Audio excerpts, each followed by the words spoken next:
everyone, welcome back to Cindy and Starlight, and if you are new here, welcome! Enjoy the videos. So today, me and Sydney are going to be reading Lilo and Stitch. So let's begin.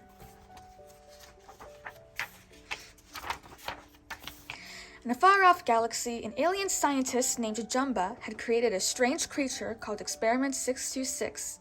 Because 626 was always destroying things, he was being sent to prison by the Grand Councilwoman, but 626 managed to escape. Now 626 was headed for Earth. The Grand Councilwoman sent Jumba and Pleakley, another alien, on a mission to capture 626 and bring him back. Meanwhile, on Earth, a 5-year-old Hawaiian girl named Lilo was also on a mission. She was feeding a peanut butter sandwich to a fish named Pudge. Lilo thought it was very important to do this because she believed Pudge controlled the weather. Unfortunately, Lilo was now late for her hula dance lesson. Lilo rushed into her dance class, dripping water on the floor. Her classmates began to slip and slide. "Stop, stop!" cried the hula instructor. He asked Lilo why she was late and wet. The little girl tried to explain about Pudge. "You're crazy," said Myrtle, one of Lilo's classmates. Lilo pounced on Myrtle. The instructor quickly pulled them apart. The instructor called Lilo's sister, Nani, to take Lilo home. Nani was Lilo's only family, but when Nani arrived, Lilo had already left. Nani panicked because a social worker was arriving this afternoon to decide whether Lilo could continue to live with Nani. But Lilo was already at home listening to Elvis Presley music. She was sad because none of her classmates wanted to be her friend. Lilo was so upset she locked her sister out of the house. Nani was still trying to get in when the social worker, Cobra Bubbles, arrived. Once inside, the visit went from bad to worse. Cobra told Nani that she had 3 days to prove that she could take care of Lilo properly. Otherwise, Lilo would be taken away. Later that evening, Nani and Lilo were talking in Lilo's room. Suddenly, something lit up the sky outside. "A falling star!" Lilo shouted excitedly. She pushed Nani out of her room. Lilo wanted to make a wish in private, but Nani still listened as Lilo whispered, "It's me again. I need someone to be my friend. Maybe send me an angel, the nicest angel you have." But what Lilo had really seen was 626's spaceship crashing into Earth. 626 stepped out of the smoking crater. He cackled with delight. He headed down a dark road, only to be run over by some trucks and knocked out. When he woke up the next morning, none the worse for wear, the indestructible 626 found he was in an animal rescue home. Before long, he realized that Jumba and Pleakley were after him. That same morning, Nani and Lilo went to the animal rescue home, to find a pet. Nani hoped it would cheer Lilo up. When Lilo came in, 626 tried to look as much like a dog as he could. Lilo was his only way to escape from Jumba and Pleakley, so he hugged Lilo and won her heart. "What is that thing?" Nani cried when she saw 626. "A dog, I think," the rescue lady answered nervously. Despite Nani's protests, Lilo adopted her new dog and named him Stitch.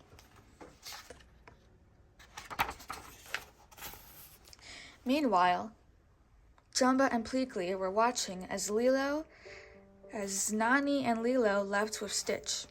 Jumba wanted to capture 626 right away, but Pleakley reminded his partner that they could not be seen. "We have to blend in," Pleakley told him. After Nani left for work, Lilo tried to teach Stitch to fetch, but Stitch was not interested in being trained.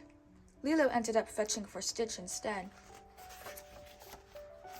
Then Lilo bought 2 snow cones. Stitch ended up dumping his on the head of a small dog.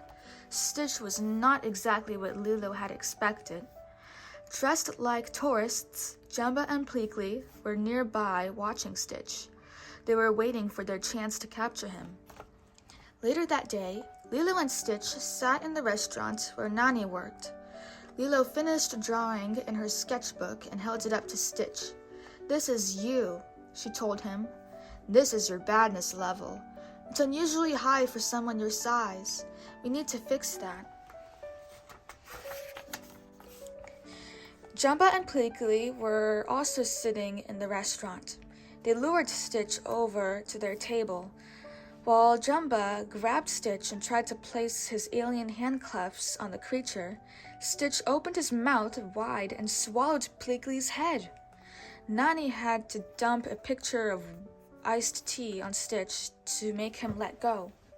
When the restaurant owner found out that Stitch belongs to Nani, he pointed to the door. "This is not working out," he told Nani. Nani and Lilo took Stitch home.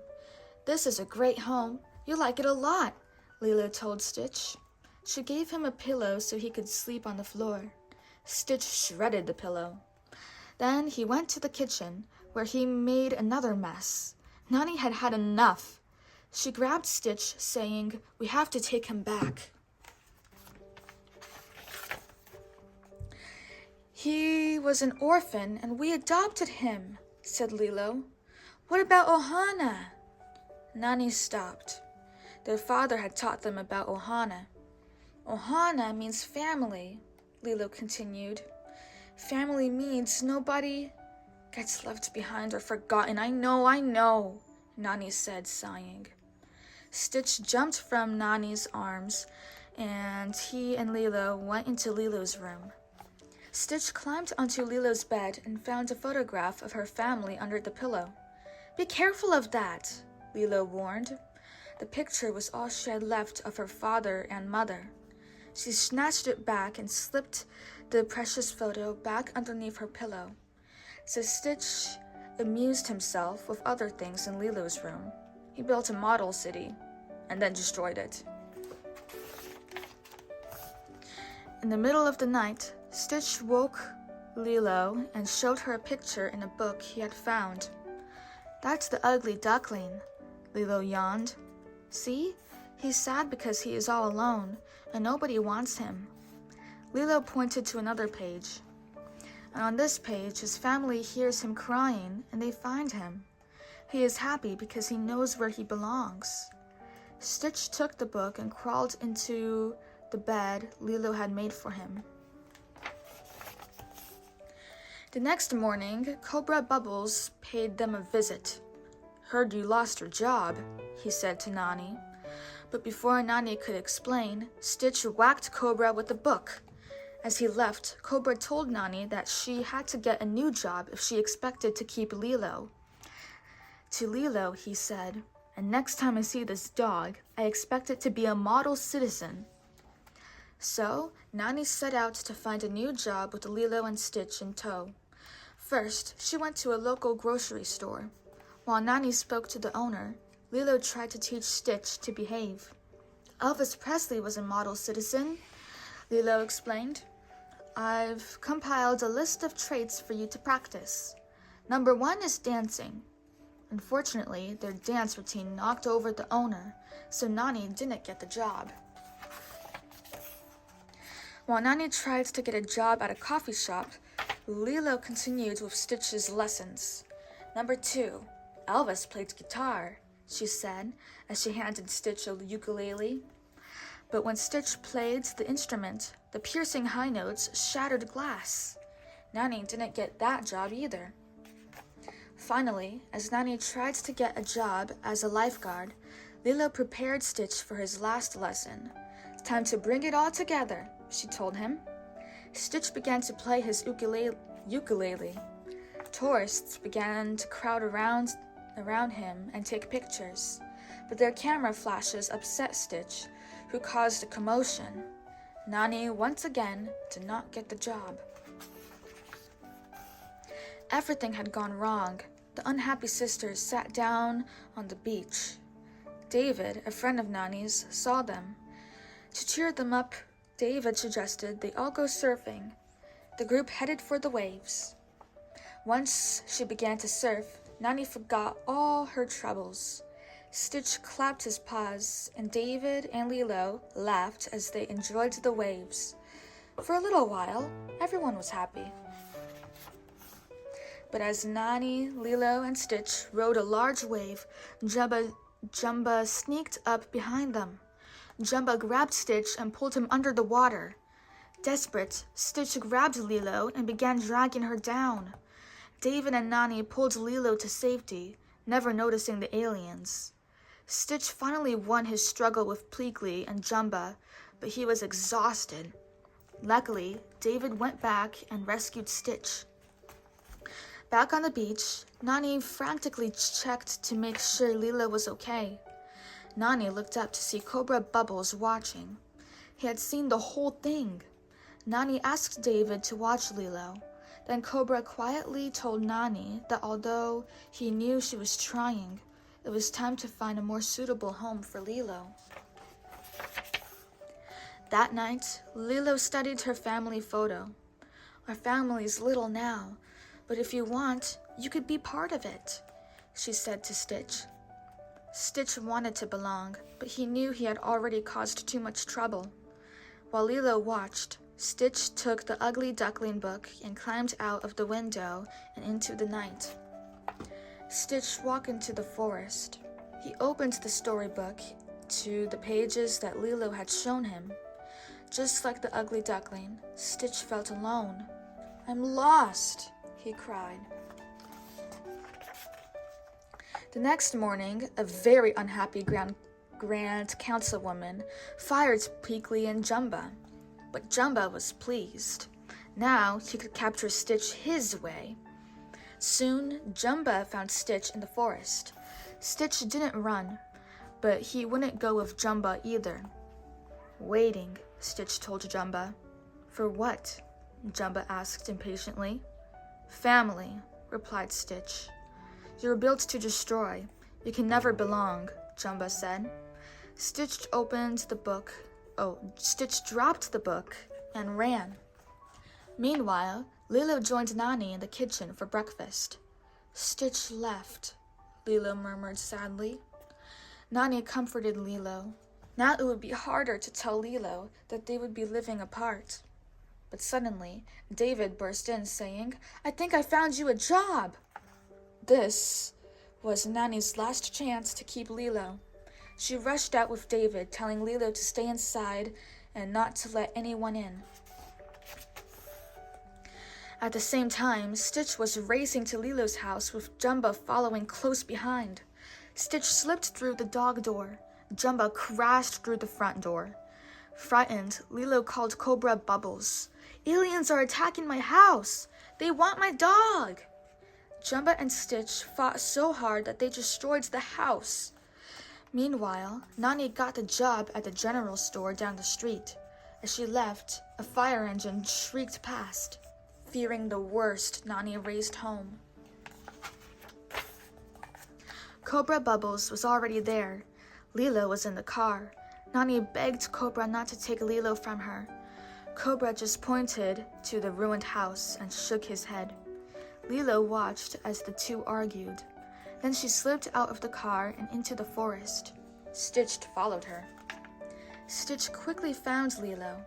Wanting to apologize, he handed Lilo her scorched family photo, which she had managed to save. But Lilo was angry at Stitch. "You ruined everything!" she shouted. Lost for words, Stitch transformed himself into his alien form. Lilo finally understood. "You're one of them?" At that moment, an alien named Captain Gantu appeared. He had been sent by the Grand Councilwoman to capture Stitch. He snared both Stitch and Lilo and carried them to his spaceship. Stitch escaped, but before he could free Lilo, Gantu's ship took off. By the time Nani arrived, she was too late. She watched as the spaceship carrying her sister disappeared into the sky. Luckily, Stitch convinced Jumba and Pleakley to help him rescue Lilo. Soon, Nani and the 3 aliens were in Jumba's spaceship battling Captain Gantu. After a wild chase, Stitch was able to free Lilo. Jumba landed his spaceship on the waves behind David, who was surfing. David gave them all a ride to shore on his surfboard, though he took a few trips. But their troubles were not over. Cobra Bubbles was waiting on the beach for Lilo, and alien troops were waiting for Stitch. The Grand Councilwoman ordered the troops to place Stitch on her ship. Stitch asked if he could say goodbye to Lilo. The Councilwoman was shocked. "This is my family," Stitch explained. "I found it all on my own. It's little and broken, but it's still good." Then Lilo showed Stitch's adoption papers to the Grand Councilwoman. A sticker for rules, she agreed to let Stitch stay on Earth with Lilo, and Cobra decided Lilo could stay with Nani. Jumba and Pleakley stayed on Earth too. Along with David, and Cobra Bubbles, they became part of Lilo's new family, where no one ever gets left behind. That is the end. So that is it for today, everyone. Really hope you all enjoyed it, and we'll see you all next time. Bye-bye. Bye-bye. Pick out your favorite page.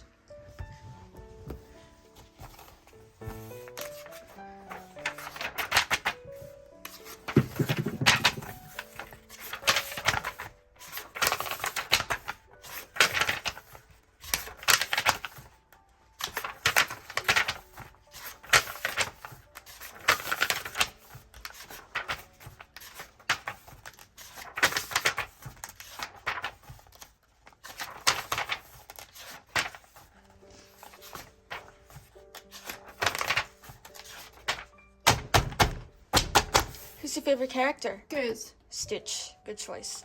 Bye-bye.